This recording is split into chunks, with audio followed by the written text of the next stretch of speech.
இன்றே டவுன்லோட் செய்து உங்கள் ஃபேவரட் ஷோக்களை என்ஜாய் பண்ணுங்க. அக்கா தான் எனக்கு ரொம்ப ஹெல்ப்பா இருந்தா அத்தை. லைட் பிடிக்கிறதுல இருந்து எனக்கு மேக்கப் போடுற வரைக்கும் எல்லா விதத்திலயும் ஹெல்ப் பண்ணா. தேங்க் யூ so much அக்கா. எனக்கு தெரியுமா, வான்மதி உன் மேல அதிகமா பாசம் வச்சிருக்கா. உனக்காக என்ன வேணாலும் பண்ணுவான்னு எனக்கு நல்லா தெரியும். உனக்காக தான் வாழ்க்கையவே விட்டு கொடுக்க நினைச்சவ. இந்த ஹெல்ப் எல்லாம் சாதாரணம். ஆமா அத்தை, அக்காவுக்கு என் மேல எப்பவுமே பாசம் அதிகம். அக்கானா அது வான்மதி மாதிரி தான் இருக்கணும். அவளை மாதிரி அன்பான அக்கா கிடைக்கிறதுக்கு கொடுத்து வச்சிருக்கணும்.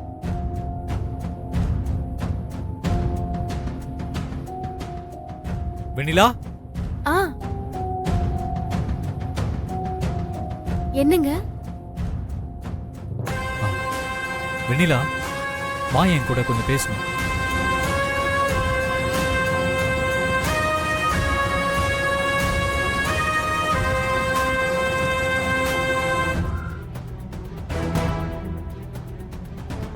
ஏய், என்ன யோசிக்கிற? வா.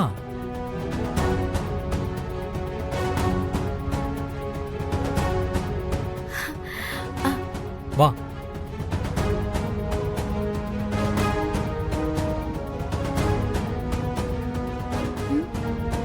என்னங்க?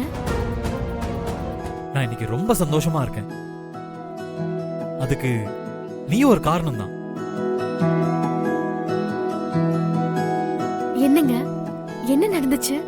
நான் சொல்றேன், வெயிட் பண்ணு. இந்தா, தேங்க்யூ வெண்ணிலா.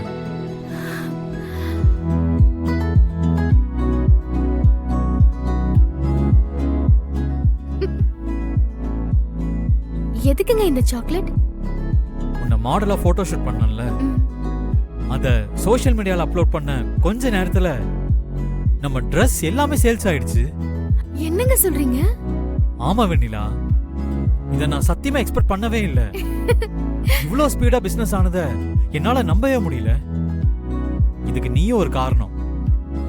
ரொம்ப தேங்க்ஸ். இந்தா. ரொம்ப சந்தோஷங்க. அப்புறம் கடைக்கு அட்வான்ஸ் கொடுத்துட்டேன். வேலையெல்லாம் கூட ஸ்டார்ட் பண்ண சொல்லிட்டேன். இன்னும் 2 நாள்ல கடை ஓபனிங்.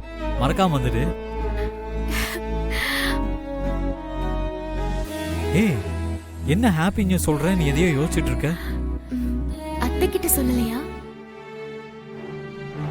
அதெல்லாம் பிசினஸ்ல சக்சஸ் பண்ணிட்டு பொறுமையா சொல்லிக்கலாம். இல்லங்க, இத்தனை நாள் நீங்க ஏதோ பண்ணிட்டு இருந்தீங்க, ஓகே. ஆனா கடை போடுற அளவுக்கு வந்தாச்சுன்னா அத்தை கிட்ட சொல்லாம பண்றது தப்புங்க. முதல்ல போய் அத்தை கிட்ட சொல்லுங்க. இங்க பாரு, ஏதோ என் பிசினஸுக்கு நீயும் ஹெல்ப் பண்ணிருக்கேன்னு உங்ககிட்ட சொல்ல வந்தேன்.